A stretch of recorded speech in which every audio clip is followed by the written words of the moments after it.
कल्पना कीजिए अगर आपको एक ऐसी नौकरी मिले जिसमें एक दिन के 9 लाख रुपए मिलते हो। ना कोई बॉस, ना कोई टाइमिंग, ना कोई कॉल, बस एक ही नियम, एक लाइट जो कभी बुझनी नहीं चाहिए। लेकिन ये लाइट किसी शहर में नहीं, किसी घर में नहीं, ये लाइट जलती है अनंत समंदर के बीच एक अकेले लाइट हाउस में। चारों तरफ सिर्फ पानी, गरजती हवाएं और ऐसा सन्नाटा जो धीरे धीरे डर में बदलने लगता है। अब सवाल ये है, सिर्फ एक लाइट जलाने के लिए कोई 33 करोड़ रुपए सालाना क्यों देगा? और इससे भी बड़ा सवाल, अगर ये नौकरी इतनी शानदार है तो फिर कोई इसे करना क्यों नहीं चाहता? क्यों इसे कहा जाता है दुनिया की सबसे खतरनाक नौकरी? कहानी अभी शुरू हुई है, अंत तक बने रहिए। आज से हजारों साल पहले, जब न जीपीएस था, न कंपास, न कोई नेविगेशन सिस्टम, तब समुद्र में सफर मौत से आंखें मिलाने जैसा होता था। अंधेरी रातें, घना कोहरा और नीचे छुपी हुई तेज नुकीली चट्टानें। एक छोटी सी गलती और पूरा जहाज समंदर की कब्र बन जाता।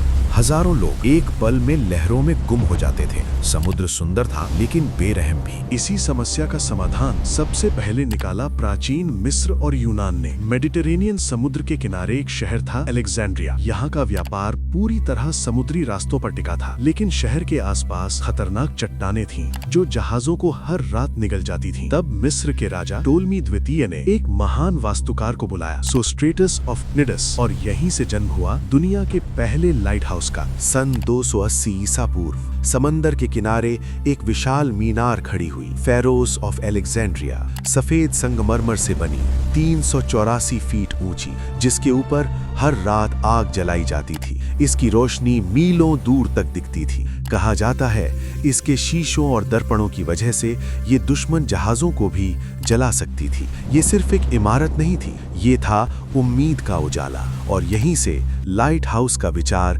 पूरी दुनिया में फैल गया। समय बदला, तकनीक बदली, आग की जगह आए तेल के लैंप, फिर गैस, फिर बिजली, और फिर आया एक क्रांतिकारी आविष्कार, फ्रेनेल लेंस, जिसने एक छोटी सी लाइट को कई किलोमीटर दूर तक दिखाने लायक बना दिया। लेकिन जितनी ताकतवर ये रोशनी बनी, उतनी ही खतरनाक इन लाइट हाउस की जगहें भी। नॉर्थ अटलांटिक, ब्रितानी कोस्ट, यहाँ चट्टानें इतनी धोखेबाज थीं कि बड़े बड़े जहाज एक पल में टूट जाते। सन 1873 एसएस अटलांटिक एक तूफान के बाद चट्टान से टकराया। 580 लोग कुछ ही मिनटों में समंदर में समा गए और हादसे रुकने का नाम नहीं ले रहे थे। आखिरकार फ्रांस की सरकार ने एक फैसला लिया। फैसला था समंदर के बीच सीधे चट्टानों पर एक लाइट हाउस बनाने का। नाम जुमुन लाइट हाउस। लेकिन ये कोई आम जगह नहीं थी। हर बार जब निर्माण शुरू होता, समंदर की लहरें सब कुछ तबाह कर देती। 10 साल तक लगातार नाकाम कोशिशें। लोगों ने कहा यहाँ कुछ बन ही नहीं सकता। लेकिन 1911 में आखिरकार जुमुन लाइट हाउस खड़ा हुआ। मगर असली डर अब शुरू होने वाला था। पहला कीपर सिर्फ 5 महीने में नौकरी छोड़कर भाग गया। उसने कहा,